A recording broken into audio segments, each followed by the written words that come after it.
자, 이제 20장의 직업안정법으로 넘어가겠습니다. 직업안정법. 직업안정법.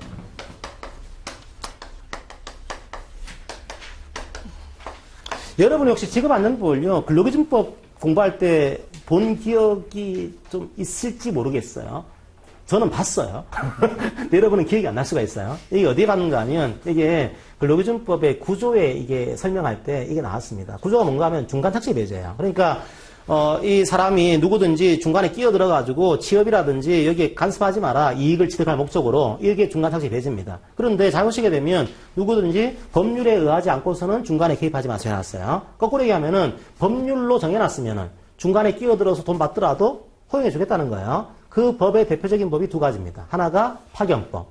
파견 사업체가 중간에 끼어들고 있는 거예요. 이건 파견 법이 있다 보니까 허용을 하고 있는 겁니다. 두 번째가 직업안정법이었어요. 직업안정법 난 게 아니고 직업 소개하는 겁니다. 그냥 이게 중간에 끼어드는 겁니다. 끼어들어서 내가 소개해 줄 테니까 수수료 줘 이건 건데 중간에서 가지고 있는 거잖아요, 그죠? 가지고 있는 건데 법적으로 이제 인정된 거니까 우리가 인정해 줄게요. 중간학치로 보지 않겠습니다. 그걸 그때 본 적이 있습니다.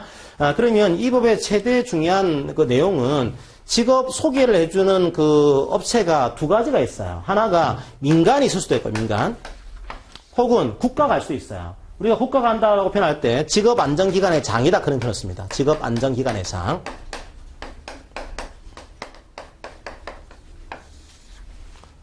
누구로 얘기하는가 하면 고용센터를 얘기하는 겁니다. 노동부에서 고용센터를 통해서 직업 소개해 주는 거야. 그런 이제 직업 소개가 있을 수가 있고 국가가 하는 게 아니고 민간기관이 직업 소개해 주겠다, 뭐 헤드헌트 하겠다 이런 내용이 나올 수가 있는 거야. 그럼 이것도 마찬가지로 중간에 끼어들다 보니까 야 이거 아무한테나 다 직업 선택의 자유라고 해서 인정하게 되면은 이거 너무 중간에 착취를 많이 하는 거 아니야? 이런 문제가 생길 수가 있으니 특별히 요거는 국가가 하는 거니까 큰 문제가 없지만 민간에서 할 때는 나름대로 요건이 있어야 되는 거 아니냐? 이 요건을 갖춘 경우에만 우리가 인정해 줄게요. 그리고 요건을 갖춘 경우에 그거 하게 되면은 중간 착취가 아닌 것으로 우리가 인정해 줄게요. 그런 내용들을 만들어 두고 있는 겁니다.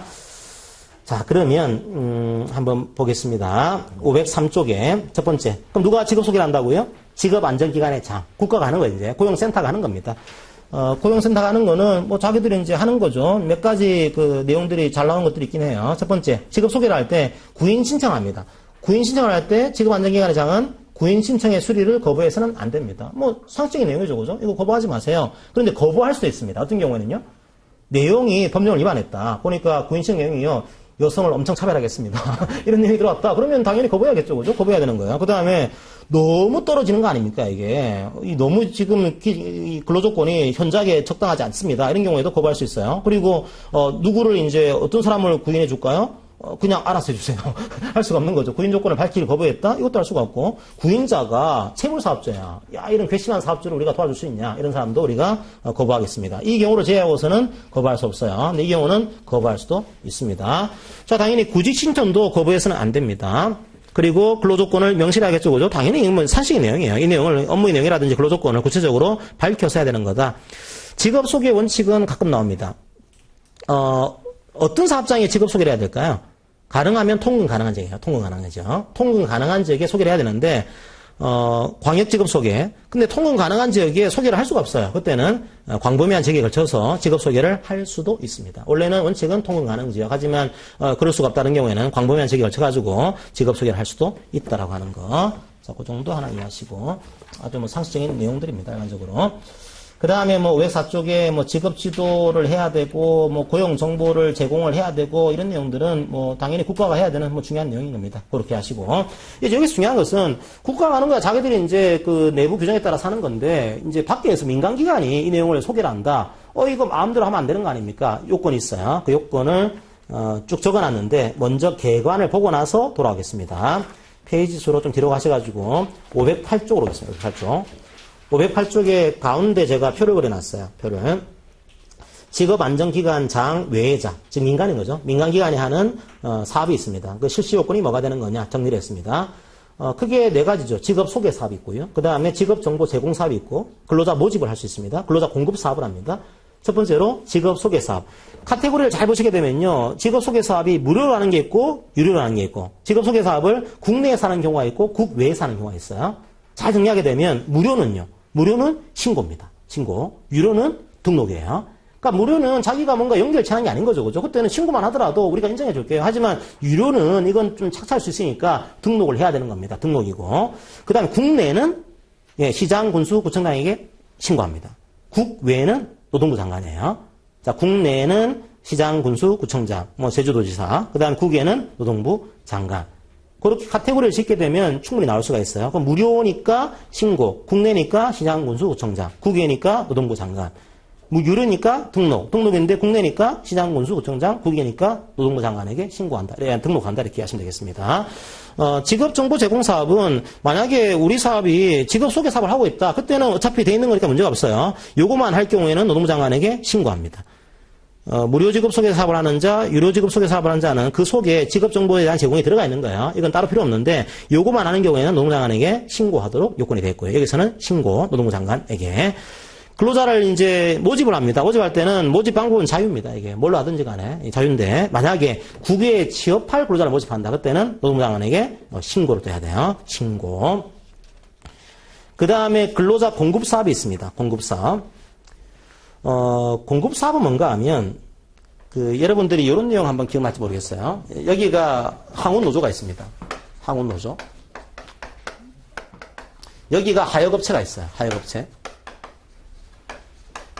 하역업체가 있으면 하역업체 특징 중에 하나가 이제 근로의 파동성이라는 표현을 쓰는데 이게 물건이 들어올 때는 바쁘고요. 물건이 안 들어올 때는 한가할 수 있잖아요. 그죠? 그러니까 이걸 위해서 자기의 상시 근로자를 고용하고 있지 않고 이제 물건이 들어올 때는 이 노조한테 요구를 하는 거죠. 당신 조합원들을 좀 공급해줘. 그러면 이 노조가 자기 조합원을 하역업체에 공급을 해줘요. 이게 근로자 공급 사업입니다. 만약에 일을 마치면 다시 조합원 신문을 내는 거죠. 이런 구조인데 이게 공급 사업이다 보니까 어떤 문제가 생기는가 하면 이 하역업체는 항운 노조에게 이걸 요구합니다. 그럼 항운 노조의 조합원들을 공급을 해줘요. 일을 하기 위해서는 누가 돼야 되는 거죠? 조합원이 돼야 되게요. 그래서 항운 노조는 지금은 그렇지 않지만 과거에는 조합의 비리가 좀 있었습니다. 누가 되기 위한? 조합원이 되기 위한. 이게 조합원이 안 되면 일을 할 수가 없는 거예요. 그래서 이제 조합원한테 돈 주고서, 돈 찔러주고서 조합원 시켜주고, 이런 케이스. 뭐 지금은 워낙 이제, 내부적인 좀 정화가 됐어요. 옛날에는 그런 문제가 좀 있었습니다. 그런데 이런 걸 우리가 근로자 공급 사업이라 그러는데, 이 근로자 공급 사업을 할 수 있는 국내의 유일한 단체가 노조입니다. 노조만 이 공급사업을 할 수 있도록 정해두고 있어요. 그러니까 공급사업은 자기들만 할 수 있다 보니까 노동조합 내부의 비리 문제가 등장할 수는 있습니다. 이게 그런 구조를 이해하시고서 보시면 되겠습니다. 뭐 지금은 그런 비리가 상당히 사라졌어요. 과거에는 꽤 있었던 구조였습니다. 이게. 근데 이 일을 하기 위해서는 허가가 필요해요. 허가. 노동장관이 아주 중요한 문제니까 허가해야지만 공급사업을 할 수가 있다. 그렇게 요건을 정해놨습니다. 요것만 이해하시더라도 웬만한 것들은 풀 수가 있을 거예요. 조금 더 구체적으로 들어오게 되면 다시 앞으로 와서 504쪽 직업 소개사, 공통으로 제한하는 내용이 있습니다. 유료군, 무료군 공통으로. 첫 번째, 연수자에 대해서는 연령을 확인해야 돼요. 연수자 18세 미만 연령을 확인해야 되고, 원래 연수자를 하려면은 누가 동의를 해야 되는 거죠? 친권자 또는 후견인 거죠. 친권자 또는 후견인의 동의서를 받아야 돼요. 없으면은 이거 소개하면 안 되겠죠. 그 다음에 뭐 각종의 뭐 직업 소개 안 되는 그런 사업장에는 이제 소개하지 마라. 당연한 거고. 그 다음에 일반적으로 식품 접객업 또는 숙박업 이런 경우에는 직업 소개 사업을 할 수가 없도록 막아놨어요. 자, 겸업을 금지하고 있습니다. 자, 양가로 1번 무료 직업 소개 사업. 무료 직업 소개 사업은 사업체가 비영리 법인이나 공익단체가 돼야 됩니다. 비영리 법인이나 공익단체. 요건은 신고. 국내는 시장, 군수구청장, 국외는 노동부 장관. 근데 원래 신고를 해야 되는데 이거 신고하지 않더라도 우리가 인정해 줄게요. 왜 인정해 주는가 하면 이미 그 단체 속에 그 목적이 들어가 있는 공공기관이 있어요. 이 단체는 신고하지 않더라도 됩니다. 누가 되는가 하면 산업인력공단, 장애인 고용공단, 각급 학교장, 근로복지공단. 이 경우에는 아예 그 기관의 목적 속에 직업 소개가 들어가 있는 겁니다. 들어가 있는 거니까 신고해야 될 필요가 없어요. 이 경우를 제외하고서는 신고해야 됩니다. 자, 제한은 뭐 이제 체불 사업 중인 거다. 이 경우에는 직업 소개를 하지 않아야 됩니다. 세 번째, 유료직업 소개사업, 등록이죠. 그죠? 등록인데, 국내는 시장, 군수, 구청장, 국외는 노동부 장관. 맨 밑을 보겠습니다. 유료직업 소개사업을 하려는 자는 2 이상의 사업소를 들 수는 없습니다. 자, 그런데 만약에 뭐, 그런 소양이 있다는 경우에는 2 이상의 사업소를 쓸 수 있다. 이런 예외도 있고요.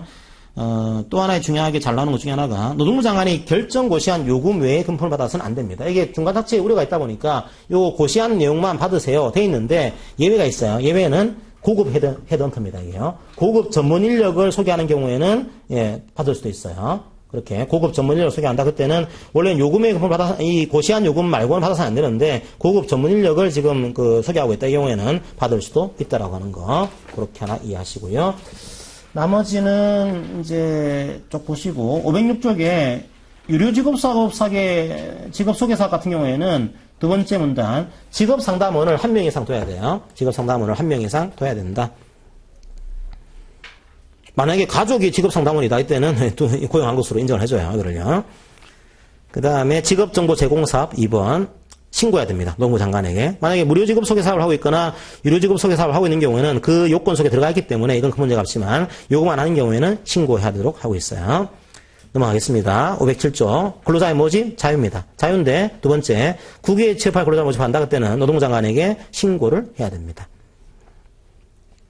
네 번째 근로자 공급사 노동부 장관의 허가가 필요합니다. 허가가 필요하다. 누가 할 수 있는 거냐? 국내에는 노조만 할 수 있어요. 국내 근로자 공급은 노조만 할 수 있습니다. 국외 같은 경우에는 국내에서 제조업, 건설업, 용역업, 과학계, 서비스업을 하고 있는 자 할 수가 있어요. 자, 근로자 공사업은 허가 유예기간이 3년입니다. 3년 지나면 허가 받아야 돼요. 다시 3년이다라고 하는 거. 자, 그 정도 이제 직업소개사업의 그런 특징만 여러분들이 이해를 하시면 될 것 같습니다. 자, 나머지 것들은 제가 시간 나실 때 한번 읽어보시고요. 볼 기회도 없을 거예요, 실제로는요. 그렇게 보시고. 한 문제를 한번 풀어보도록 할까요? 한번 이것도 513쪽 한번 보겠습니다. 오히려 513쪽 좋습니다. 513쪽에 3번 문제 한번 풀어보겠습니다. 513쪽에 3번 문제. 여러분들 오해를 할 수 있으니까 한번 풀어보세요.